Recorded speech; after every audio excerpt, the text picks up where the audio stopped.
Welcome to the Top 5 Auto Advice. How to identify a bad coolant fan. A bad coolant fan in a vehicle can lead to several symptoms. Engine overheating. The most obvious symptom is the engine overheating, especially when idling or in slow-moving traffic. The fan helps cool the radiator and, by extension, the engine. Temperature warning light. The temperature gauge on the dashboard may rise above normal levels, or the temperature warning light might come on, indicating the engine is getting too hot. AC system malfunction. The air conditioning system might not work as efficiently, or at all, when the vehicle is stationary.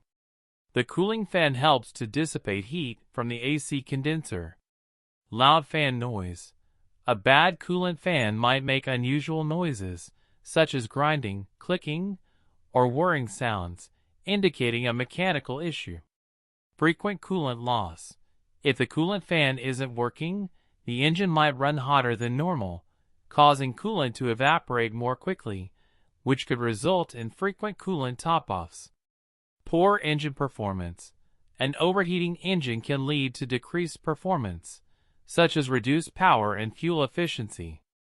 Fan not turning on. If you notice the fan doesn't turn on when the engine is hot, this is a clear sign of a problem. You can check this by visually inspecting the fan while the engine is running at operating temperature. If you observe any of these symptoms, it's important to have your vehicle inspected and repaired by a professional mechanic to prevent further damage.